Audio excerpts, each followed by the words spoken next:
Hola, ¿qué tal? Muy buenas noches, bienvenidos a Noticias 22. Hola a Laura Regis en la interpretación de lengua de señas mexicana. Tenemos mucha información, quédense con nosotros. Huemansin.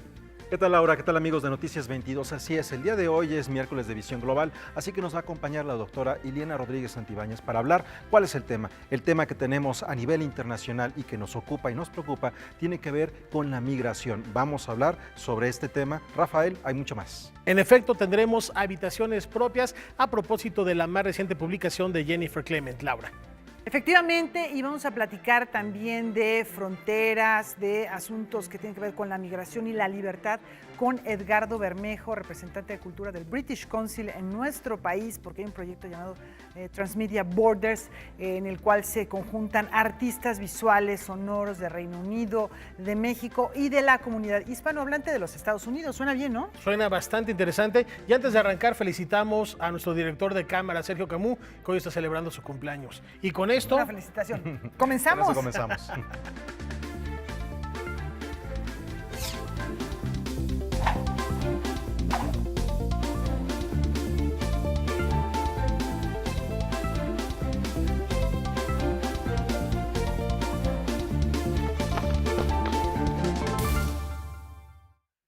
Bueno, vamos a comenzar con una buena noticia. Abrió sus puertas la primera biblioteca comunitaria de la UNAM.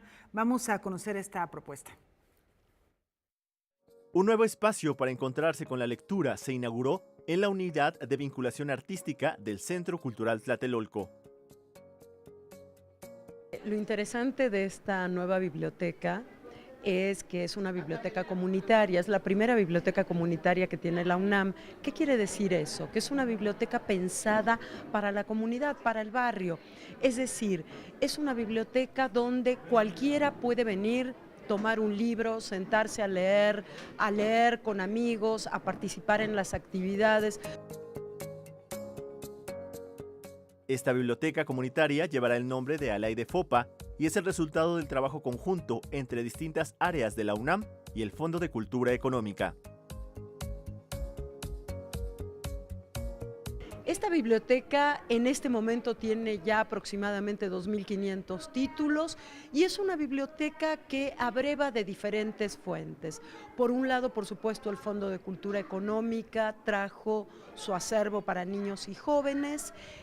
La Dirección General de Bibliotecas de la UNAM donó un importante número de libros, de títulos.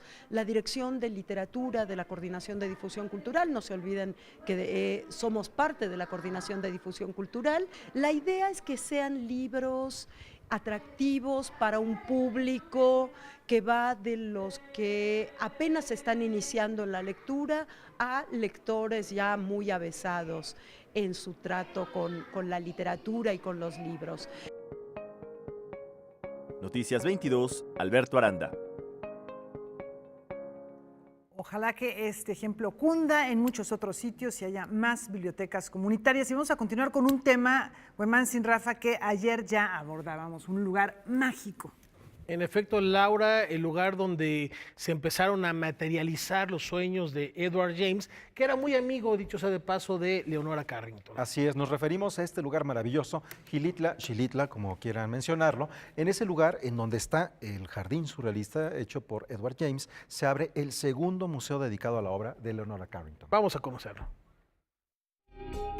Tras la iniciativa de crear el Museo Leonora Carrington en el Centro de las Artes de San Luis Potosí, Pablo Báez, hijo de Leonora, y Fermín Llamazares, presidente del Consejo del Museo, conciben la idea de llevar algunas piezas del artista al pueblo mágico de Xilitla, el sitio donde se encuentra el jardín surrealista creado por el inglés Edward James. Se empiezan a hacer pláticas con el señor gobernador. El gobernador, pues entusiasmadísimo, decide que se haga en el Centro de las Artes el primer museo a Leonora Carrington, y se sigue con la idea que también exista uno aquí en Xilitla, más que aquí tenemos pues el jardín escultórico más grande de Latinoamérica, y pues Edward James, como ustedes saben, fue muy amigo de Leonora, su mecenas, por así decirlo, porque fue el que la apoyó siempre en empezar a pintar, en hacer escultura. El Museo Leonora Carrington en Xilitla Alberga escultura de mediano y gran formato, fotografía, dibujo y máscaras, entre otras piezas de la obra de quien fuera la máxima exponente del surrealismo en México. Nosotros contamos con 63 esculturas de pequeño y mediano formato. Tenemos 9 fotografías, 5 litografías, 24 dibujos, 23 máscaras.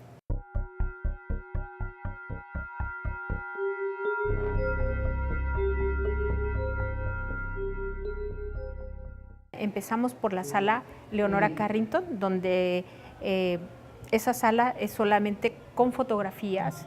También ahí se encuentran las 24 máscaras. Das el recorrido y está la sala que le llamamos la sala 1, que es donde están 12 piezas de mediano formato. En el segundo piso también están 12 esculturas. Hay entre pequeño y mediano formato. Contamos con un salón, el Salón de los Espejos, que también a mí me parece fantástico porque los niños la verdad están fascinados con esto. O sea, yo creo que ni se lo esperaban, ni la gente de Xilitla se lo esperaba, y creo que es una de las cosas que más ha llamado. Las esculturas, por supuesto, pero también para los niños, para los jóvenes, el Salón de los Espejos. Ya saliendo del Salón de Espejos, tenemos una sala dedicada a Leonora y a Edward James. La obra de Leonora Carrington en Xilitla adquiere un mayor significado por el hecho de encontrarse en vecindad con el Jardín de las Posas, el sitio construido por el inglés Edward James, con quien Carrington sostuvo una amistad cercana. Me parece fantástico que pues exista ya este museo, y sobre todo pues por la amistad que llevaron. Tú sabes la afluencia de turismo que ha tenido el Jardín Escultórico, esa cercanía que tuvieron Edward James y Leonora en los años 40, que empezó una amistad muy fuerte. Ella vino 2 veces aquí y pues creo que es los sueños de los dos realizados aquí en mi pueblo, ¿no? En Xilitla.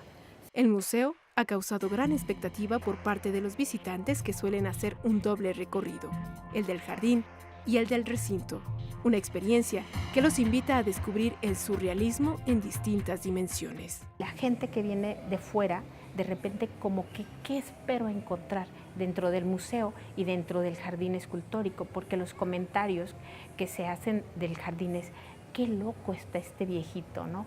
Pero ahora ha cambiado la manera de pensar de la gente. Ya con el museo ya se dan una idea más extensa de lo que es el surrealismo, ¿no? Con información y texto de Guadalupe Alonso, Karen Rivera, Noticias 22. Bueno, sin duda un lugar fascinante que hay que visitar. Son 2 museos, en la capital, en San Luis Potosí, y en Xilitla, ahí también en la sierra, en San Luis Potosí, justo en este lugar en donde se da mucho el huapango de este estado de San Luis Potosí. Además, un nuevo pretexto para visitar esta zona, donde hay muchos hoteles de ecoturismo y que son muy amigables con el medio ambiente, y eso también nos invita a reflexionar por qué Edward James abrazó también esta zona para darle forma a sus sueños. Y hablando de medio ambiente, hay un tema que tocamos ayer y que Laura Barrera tiene ahí más detalles. Efectivamente, se trata de un asunto al que hay que poner mucha atención, porque hablamos de ayer del jaguar y cómo ha perdido hábitats. Es muy importante lo que se comentó en el Seminario de Cultura Mexicana, donde especialistas en temas de conservación y cultura del jaguar hicieron un llamado para seguir trabajando en la preservación de los hábitats. Es muy importante también pensar que no se trata de llevarlos a un zoológico y que ahí se puedan reproducir. Lo más importante es conservar sus hábitats y limitar la relación que tienen con el ser humano, porque esto es lo que los ha llevado a un estado de peligro para su existencia. Veamos más.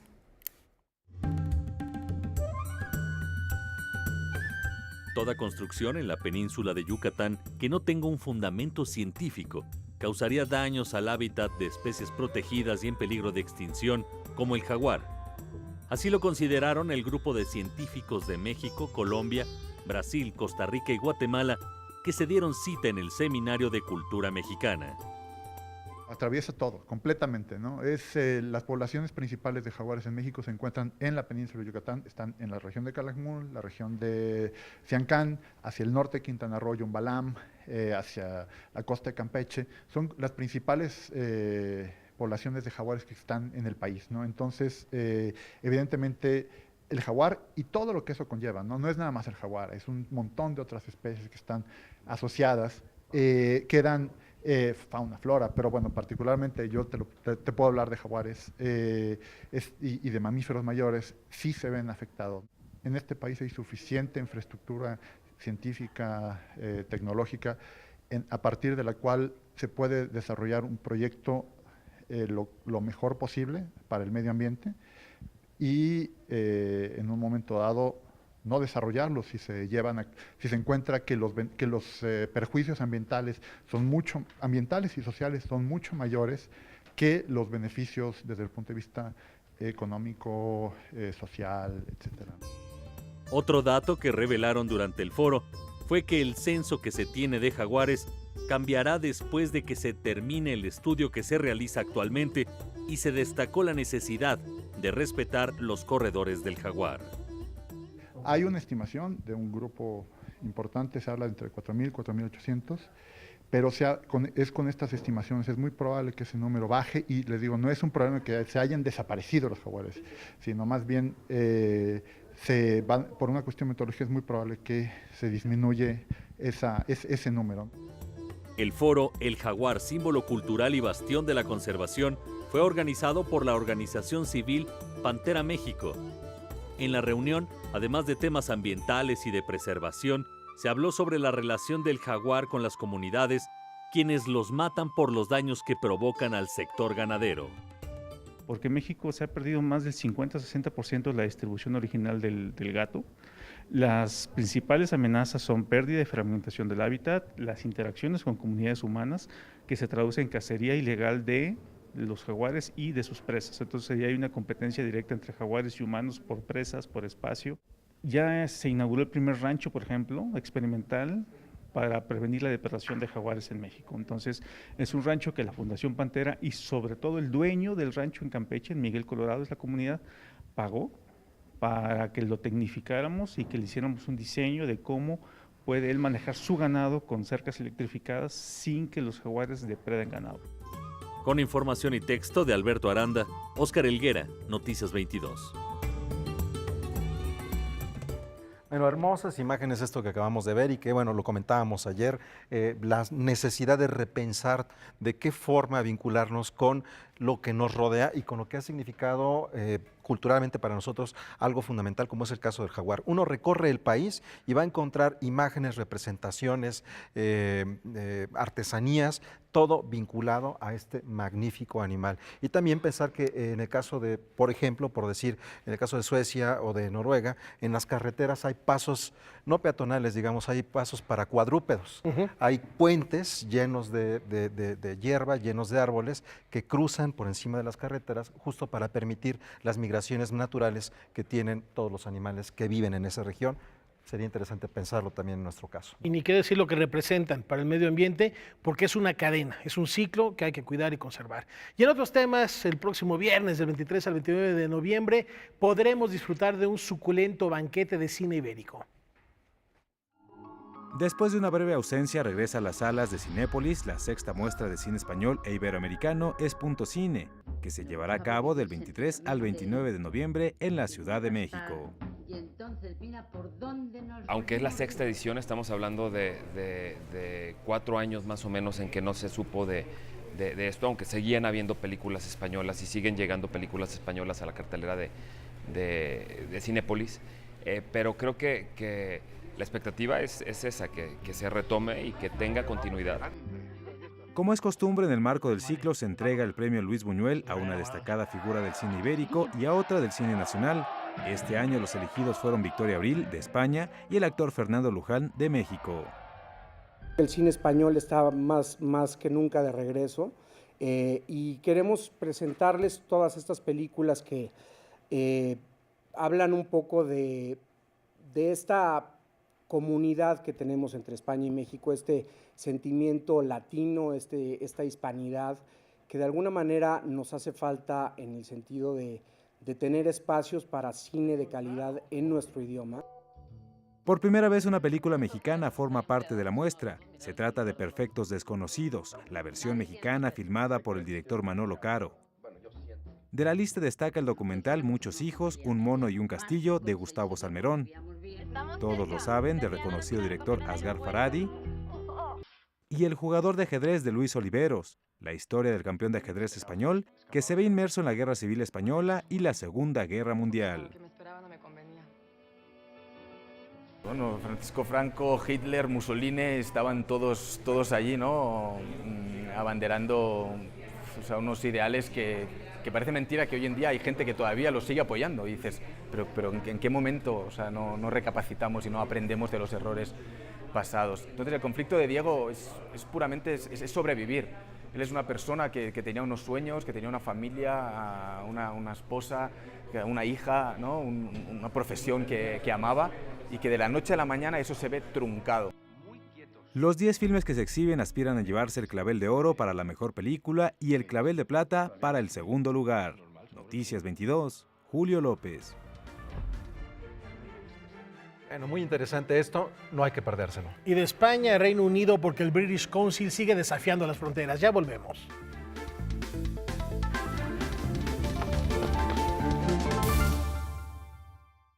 Continuamos aquí en Noticias 22 y esto tiene que ver con el Instituto Nacional de Estudios Históricos de las Revoluciones de México, que ha entregado unos premios. El reconocimiento a la investigación y divulgación de la historia, precisamente. Vamos a conocerlos.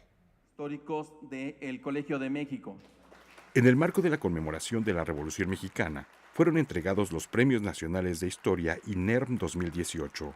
4 académicos fueron distinguidos por su trayectoria. Sara Šefčovič recibió el premio Clementina Díaz, con quien dijo tener una similitud en su trabajo por su carácter interdisciplinar. Ese es uno de los trabajos que yo he hecho recientemente, que es el papel de las madres, de las esposas, de las familias en la contención de la violencia. Me parece que nunca la vamos a poder contener si estemos de arriba para abajo y desde, digamos, desde el disparo hasta la sociedad, sino al revés. Cuando la sociedad mexicana se deje de beneficiar de la delincuencia, entonces habrá menos delincuencia. Y uno es el incumplimiento del Estado mexicano en muchas labores que tendría que cumplir, en abandonar a las madres que sus hijos andan solos en la calle mientras ellas trabajan. Alicia Hernández resaltó la perspectiva sobre educación que tenía el célebre intelectual que da nombre al premio que recibió. La académica del Colegio de México también resaltó la valía de la educación en la política y en la vida democrática. Hemos fallado en educación y en cultura, pese a las instituciones que tenemos. Vaya usted a los pueblos de México, no tienen vidrios, no tienen pupitres, no tienen profesores preparados, y un país sin educación no puede ser una república democrática. Que la clase política mexicana es una clase política, con excepciones, muy mal preparada, que promete, se compromete, pero sin tener la cultura, el conocimiento, el oficio, la profesionalidad para saber que lo puede llevar a buen término. Adolfo Castañón fue reconocido por su rescate de fuentes y documentos con el Premio Manuel González. El ensayista y poeta definió como asimétrico el estado de conservación de las fuentes documentales en México y compartió su opinión en torno al recientemente anunciado Consejo de Memoria Histórica. Creo que tienen un gran desafío por detrás o por delante, que es el desafío de la organización de ese presente que se nos va volviendo pasado, de ese pasado que se nos va volviendo ayer y anteayer, y como digo, lo que decía yo al principio, hay una asimetría, y entonces una de las primeras cosas que habría que hacer sería como hacer una especie de gran diagnóstico de en dónde se encuentra el estado de los archivos y de las bibliotecas en México. Javier Villarreal, periodista y escritor, también fue galardonado. Desde que nos desligamos de la historia oficial, ya el poder gubernamental o el poder político tiene menos influencia en lo que se dice y en lo que se escribe. Además, siento que la historia de México, como se está trabajando y se trabaja, ya traspasó fronteras. Ya es muy difícil conducir hacia un determinado camino.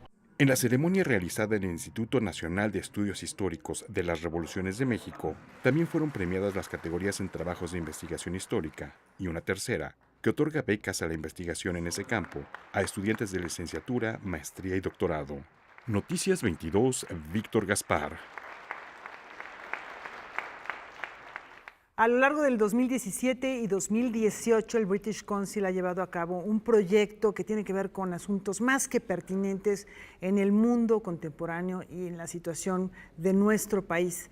En la situación actual, la migración, la libertad, el cruce de fronteras, fronteras reales, fronteras virtuales. Edgardo Bermejo, director de Arte y Cultura del British Council, está con nosotros para platicarnos acerca de la culminación de este trabajo, Edgardo, en el que han participado artistas de muy diversos ámbitos, territorios, en algo que llamamos transmedia. Sí, es decir, Transmedia Borders lo que ha hecho a lo largo de estos 2 años es poner en cuestionamiento ese concepto tan difundido que es el de la frontera misma. Empezando por el arte y la frontera entre el arte y la ciencia, o el arte y las nuevas tecnologías. Esas fronteras se han roto en el siglo XXI.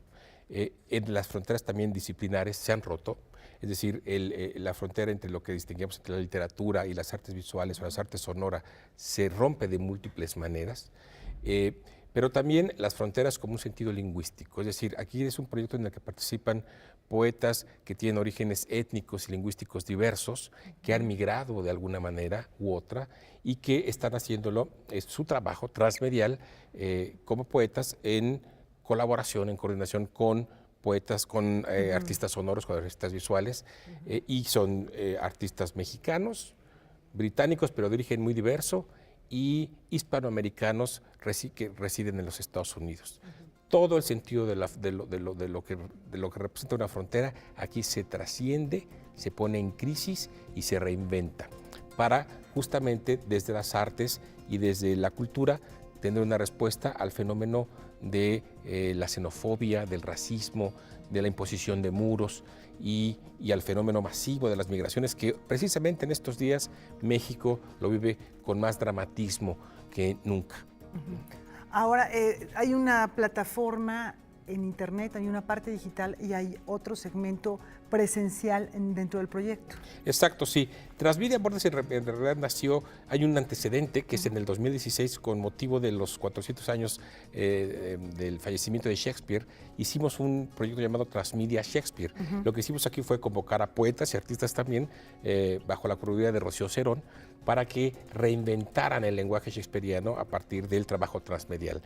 Retomando esa experiencia, nos fuimos con el tema de las fronteras, justo en medio del ascenso de Trump al poder, y es un proyecto que ha llevado 2 años, que se ha presentado, como tú dices bien, hay una parte presencial, performática, que lo hacemos en vivo, con los artistas presentándose con la pantalla en diversas sedes. Estuvimos en el Hey Festival, en muy diversos festivales de México, en distintos museos, y a su vez tenemos una página web que se renueva, se alimenta todos los días con el trabajo de todos ellos, y finalmente lo que hemos logrado hacer a la vuelta de 2 años es un documental que mañana presentaremos por primera vez en México con el resultado de estos 2 años de trabajo, donde, lo repito, desde la cultura y desde el arte estamos dando una respuesta creativa, novedosa al fenómeno de las fronteras y la xenofobia y el racismo. Eso se presenta en el Centro de Cultura Digital. ¿Hay que inscribirse? ¿Hay que pagar algún costo? ¿A qué hora hay que llegar?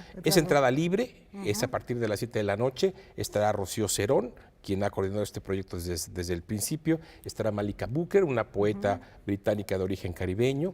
Alexander Anaxagoras, que es un poeta británico de origen griego.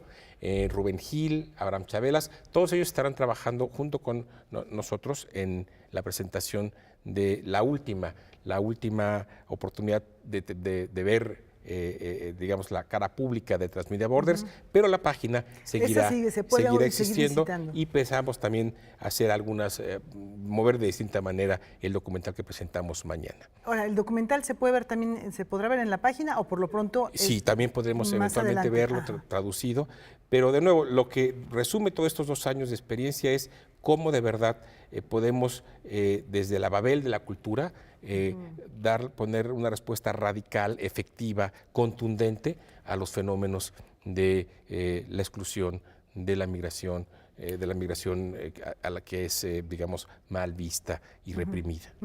Edgardo, nosotros continuamente estamos reflexionando, Güemansi, Rafael, en torno a cómo la cultura, la creación artística, la imaginación puede ayudar a repensar asuntos críticos como este que es de la migración y además el trabajo colectivo, ¿no?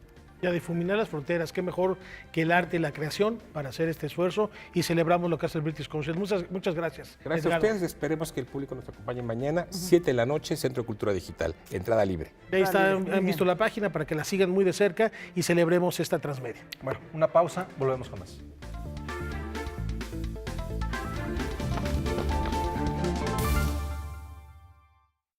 Continuamos repasando los mejores momentos de la ciudad de las ideas. Barry Barish, ganador del Premio Nobel 2017 por sus contribuciones a la ciencia, al detectar por primera vez las ondas gravitacionales abordadas por Albert Einstein hace más de 100 años, dio cátedra durante el segundo día de actividades de la Ciudad de las Ideas, en donde compartió detalles del proceso y la construcción del Observatorio LIGO en Estados Unidos. In Einstein's theory, he predicted a phenomenon which is called gravitational waves. It's that gravity has waves, just like electricity and magnetism have waves. You know, we're using electromagnetic waves to make this sound now. And he never envisioned that it could be detected because gravitational waves are quite a small effect. So Einstein would be very surprised and happy today. El investigador colaboró con Rainer Weiss y Kip Thorne, equipo que después de 20 años logró tener buenos resultados. And we specifically made a design to make something sensitive enough to detect gravitational waves over a 20-year period from 1994 until 2014, and then in 2015 we discovered gravitational waves. And now we have the great pleasure and wonder that we can use these instruments to probe further into nature because we now have a new tool called gravitational waves. So first we discovered that there are gravitational waves, and now we have a tool to probe nature better. It'll take, like all things, it'll take a while, but that's how science moves forward. So that's what I do. La clave fue alcanzar un sistema lo suficientemente sensible para detectar las ondas gravitacionales.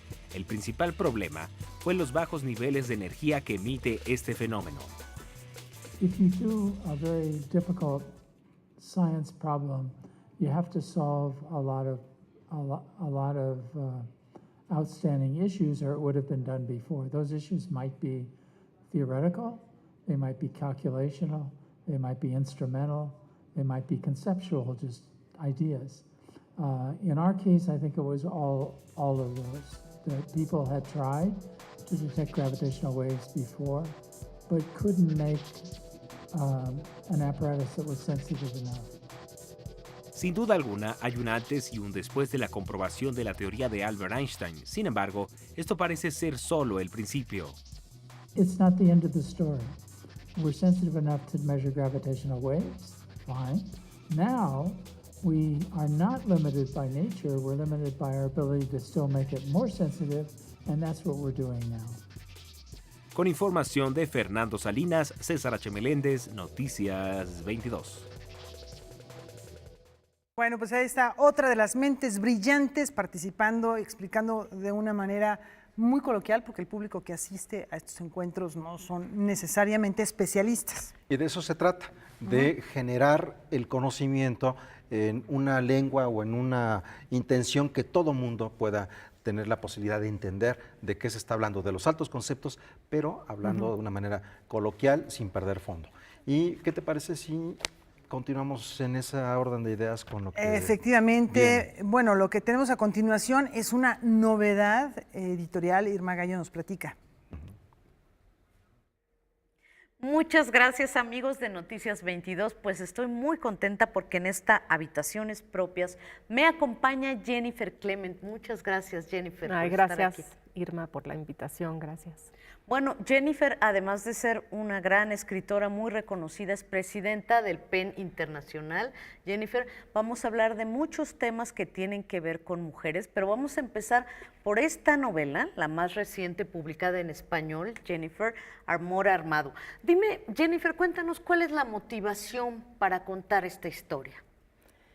Pues hay varias motivaciones, pero definitivamente una importante es... quería yo hablar de las armas que vienen a México. Entonces, alrededor de 20,000 armas cruzan la frontera diario, y eso es una cifra baja.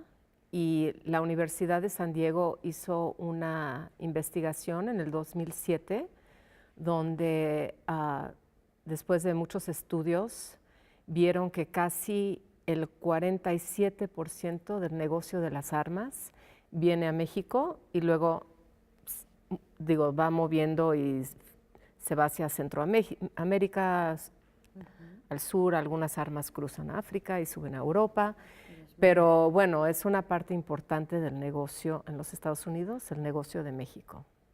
Un negocio que provoca muchísimas muertes, ¿no? Exactamente, sí. Y que, como bien dices, no se habla de esto, se habla de la droga que va de México a Estados Unidos, por ejemplo, se habla del tráfico de personas, pero no se habla mucho del tráfico de armas, ¿no? Especialmente allá. Hay más conciencia aquí, pero allá no se habla nada del problema de las armas que entran a México. Bueno, tu protagonista Pearl es una niña de 14 años, una adolescente de 14 años, que, vamos a decirlo, por la circunstancia de que su mamá es asesinada por un arma, tiene todo el contacto con las armas. Yo quisiera que nos hablaras de esta parte que tú resuelves poéticamente de la relación de Pearl con las armas. Bueno, pues para mí siempre lo más importante es cómo está escrito. Claro. Lo que escribo, el lenguaje es lo que me importa más que cualquier otra cosa. Entonces, para mí el reto era cómo puedo yo escribir sobre las armas con poesía, que es un poco cómo llevas la luz a la oscuridad, cómo llevas lo divino a lo profano, cómo llevas la belleza a la fealdad, ¿no? Sí. Entonces, en este caso, usé un recurso de que Pearl tiene como esta magia de poder saber lo que sienten los objetos. Entonces, por ejemplo, hay una escena donde trae puesta unas perlas y ella siente que lamentan el mar, que quieren regresar al mar. Sí. Entonces, pero también las armas que la rodean también le hablan. Entonces, es una cosa, un recurso que permite que las armas hablan de sus crímenes, los crímenes que han cometido. Sí, tremendo, ¿no? Es muy fuerte esta escena donde vemos que las armas le hablan a Pearl. Y también me gustaría, Jennifer, que nos contaras por qué es una mujer la protagonista y por qué una mujer de 14 años. En Lady Di ya habías usado también una protagonista joven, mujer, ¿no? Yo creo que tiene que ver con el hecho de que a mí me interesa mucho cómo las personas sin poder ejercen su poder. Entonces, claro, ¿quién es la persona en la sociedad con menos poder? Pues siempre va a ser una niña, ¿no? Entonces, y también esa edad es una edad interesante porque es la edad de la pérdida de inocencia. Claro, Entonces, también me permite explorar ese momento para mi protagonista. ¿Qué hay en la relación de Pearl con su mamá, con Margot, que le da esta fuerza, digamos, a Pearl? ¿Por qué Pearl crece, a pesar de crecer en unas condiciones que la mayoría de la gente dirían que son no deseables, ¿no? Viven en un carro, etcétera, ¿por qué esta relación le da tanta fuerza a Pearl? Pues yo creo que es el amor. Digo, es una niña creada, digo, en unas circunstancias muy difíciles, pero con muchísimo amor. Bueno, les voy a contar, para los que no han leído Amor Armado, que Margot, la mamá de Pearl, tiene a Pearl siendo una adolescente, además. Ella misma es una adolescente. Ella misma es una adolescente y es fruto de un amor prohibido, muy prohibido, ¿no? Y esta niña, Margot, esta adolescente Margot, decide renunciar a una serie de privilegios porque es una niña que creció en una casa con mucho dinero, su padre tiene mucho dinero, su madre ya murió también, y decide renunciar a todos estos privilegios para poder tener a su hija, ¿no? Sí. Y para poder tenerla bien. Pero llega a vivir a un campamento, llegan a vivir en su carro, y ella piensa que será unos meses, ¿no, Jennifer? Pues eso pasa mucho con las personas que están desamparadas, que pierden sus casas, siempre sienten que se van a recuperar rápidamente, y la verdad es que en muchísimos casos es muy difícil recuperarte. Entonces, bueno, Margot tiene la fantasía de que son pocos meses que van a vivir en el coche, sí, y se vuelven 14 años. Pero sí es interesante para mí lo que mencionas de que Margot viene de dinero. Claro. Porque claro. también eso me permitió a mí darles, aunque están en una situación que viven con personas sin mucha educación, sí, permite que haya una mirada un poco intelectual sobre esa condición, ¿no? Que también en mi novela anterior, que toma lugar en un pueblito en Guerrero, la mamá está obsesionada con ver documentales en la tele, y eso también me permitió que entrara como otra visión del mundo, una visión más educada, ¿no? Porque ella se educa viendo la tele. De Claro. hecho, en el libro le llamo el conocimiento de la televisión, como Claro. una especie de conocimiento, ¿no? Sí, y aquí Margot toca el piano, tiene toda una cosmovisión que tiene que ver con el amor también. Cuéntanos también, hay dos personajes mexicanos que son clave en la novela, pero la mujer es maravillosa, Corazón. ¿Cómo nació Corazón? ¿Por qué Corazón? ¿Y por qué se llama Corazón? Pues ya sabrás. No sé, yo he tenido el privilegio, y yo creo que todos a lo largo de nuestras vidas, de conocer grandes mujeres mexicanas. Y realmente ella representa mucho la parte amorosa del libro, ¿no? Y bueno, hay muchas citas en el libro sobre cuando ella le explica a Pearl qué es ser una mexicana, qué es México, ¿no? Y hay muchas reflexiones sobre México gracias a Corazón. Y además México, representado por esta mujer maravillosa que de alguna manera abraza a Pearl, ¿no? Sí. No quiero que termine nuestra entrevista sin hablar de este documento que hiciste el favor de traernos, Jennifer, que es el Manifiesto de las Mujeres de PEN Internacional. Cuéntame de qué trata este documento, para qué sirve, quiénes lo han firmado. Bueno, realmente ese documento viene porque yo soy la primera mujer presidenta de PEN Internacional en 100 años. Entonces yo sentí que era un mandato para hacer,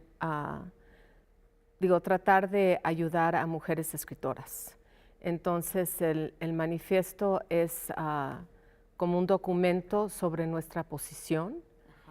Y lo que pasa es que en PEN Internacional pues abarcamos realmente todo el mundo. Y por ejemplo, ahorita que estuve en la India, hay 63 millones de mujeres desaparecidas en la India. Tremendo. Entonces, hay mucho que hacer, tanto para mujeres de privilegio como mujeres sin ningún privilegio.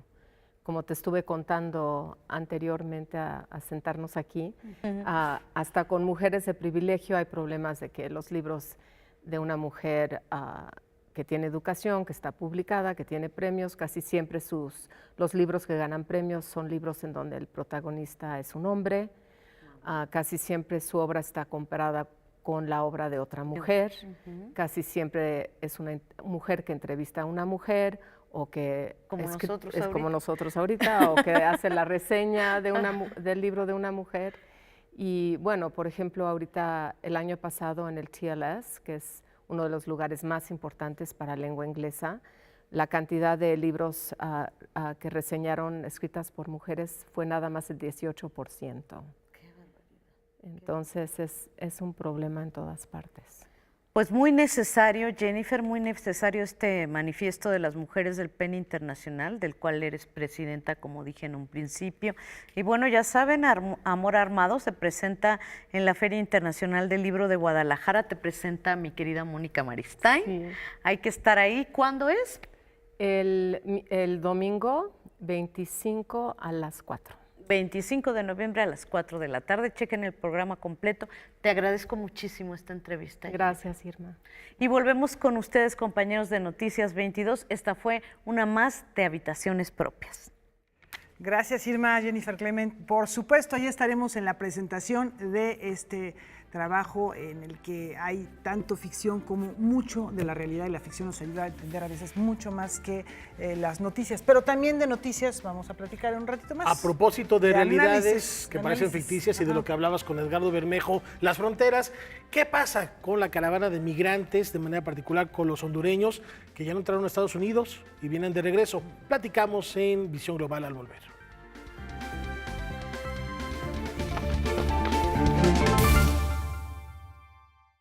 A lo largo de su historia, México y Estados Unidos han enriquecido a su manera las páginas del arte universal. El relato de cómo lo han conseguido nos es contado en el libro Arte entre Vecinos. La historia de dos naciones que se escribió de manera paralela, con pinceles y lienzos, es antologada en el libro Arte entre Vecinos, México-Estados Unidos. El volumen presenta un recorrido que va desde la construcción de ambas naciones, sus periodos independentistas, la identidad nacional, los años 30 y movimientos de vanguardia. Les interesó su propia historia, el retrato.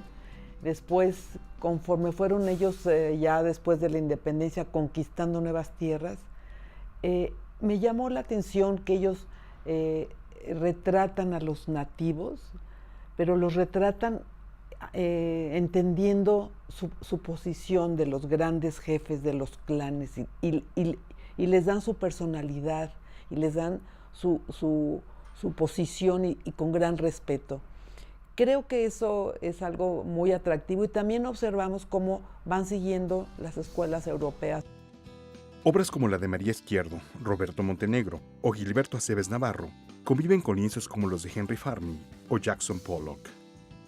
Creo yo que la parte más contundente es cuando México, en los años 30, por la depresión, llegan los muralistas a los Estados Unidos y buscan enseñar el fresco a todos estos estudiantes de pintura.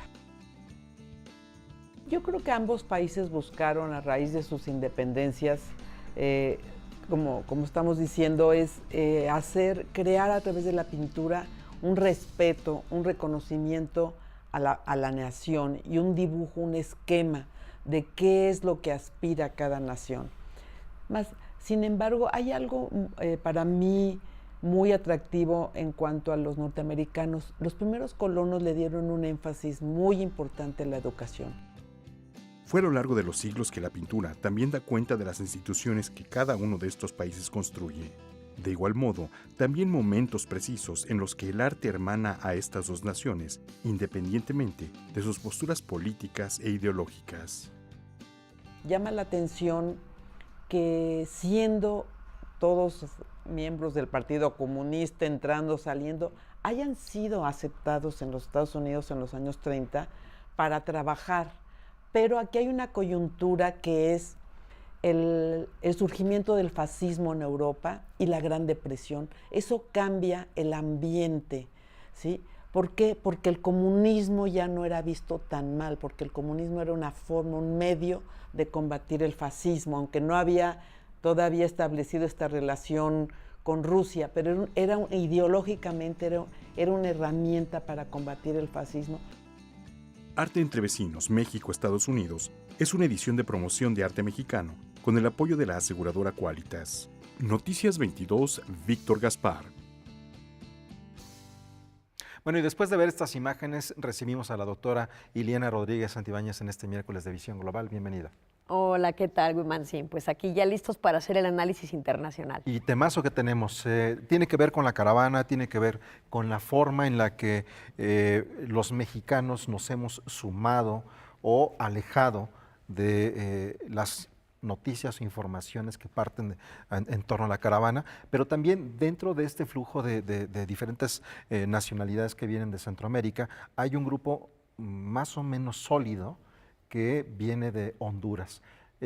Primero, ¿cómo ha sido para ti observar estos procesos de respuesta en nuestro país mientras va recorriendo la caravana hasta la frontera? Bueno, mira, lamentablemente a veces el peor racismo es de carácter interracial. Y lo que estamos observando es que una mujer hondureña en la frontera dijo que no le gustaba ya comer lo que los mexicanos le ofrecían, que eran frijoles. Y ella decía, este es un alimento para los chanchos y estamos hartos de ello.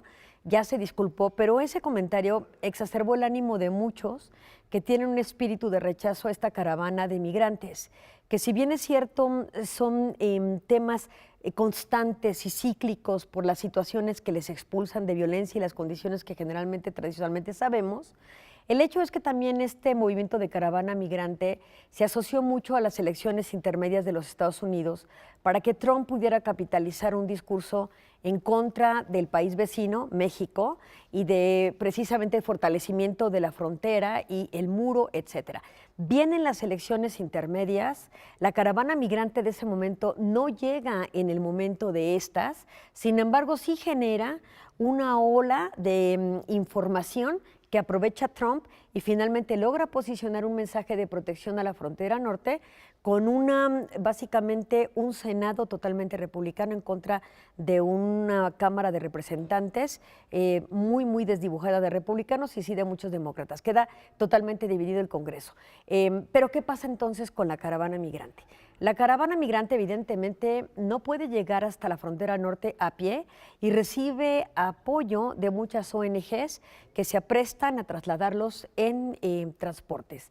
Y ya están llegando a la frontera norte, entonces observar estos flujos migratorios desde su nacimiento hasta la frontera norte permite una variable de estudio interesante, pero también de comportamiento no solamente migratorio, sino de recepción por parte del Estado mexicano, donde podemos ver estos ánimos xenofóbicos también en contra de los migrantes, siendo que México históricamente ha tenido básicamente una tradición de recepción migratoria.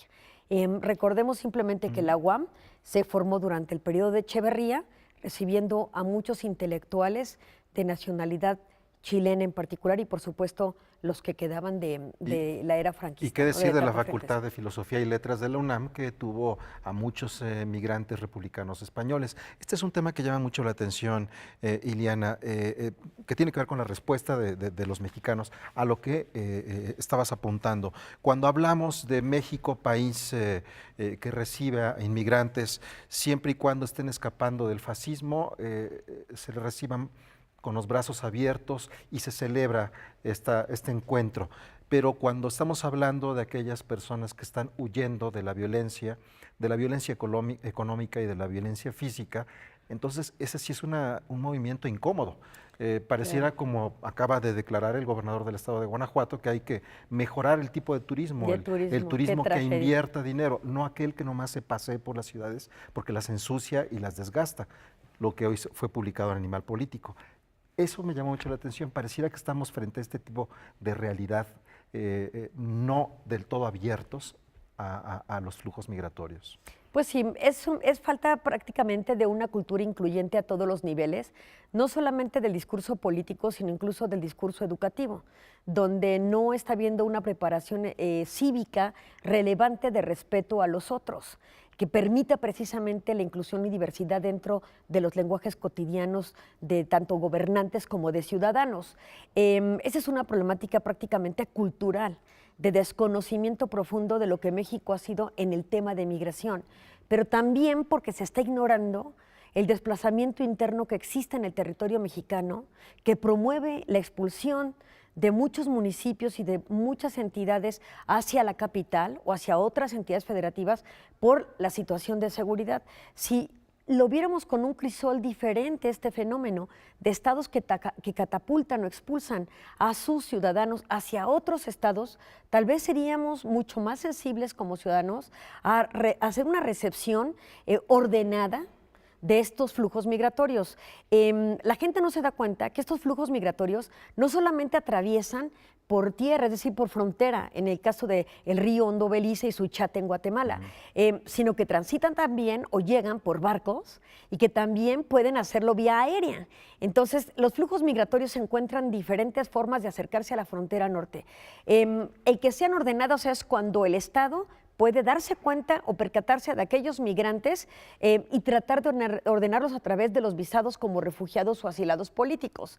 Es muy complicada la problemática y habría que invitar al público a ser mucho más sensible de que en este momento son centroamericanos, pero no son los únicos que llegan a este territorio y que en cualquier momento pueden ser, y lo son, mexicanos en otras entidades. Así es, no tenemos un censo de los mexicanos desplazados víctimas de narcotráfico y de crimen organizado. Muy precisos en no. país. El INEGI, por ejemplo, sí tiene cifras, pero no son exactas porque hay flujos, son prácticamente migrantes sin documentos que finalmente logran incursionar en otros territorios, ¿no? Difíciles de detectar. Según datos del 2015 de los organismos de derechos humanos, por cada 100 habitantes en Honduras, 50 son asesinados en una edad entre 25 y 30 años. En el caso de Nicaragua, antes de la crisis de este año, todavía en enero, que era el país con la menor tasa de asesinatos, eran 2 asesinatos por cada 100 habitantes. Y es interesante porque esa es la franja que más ingresa al territorio, ese estrato social o ese estrato en edad que tú mencionas. Así es. Y bueno,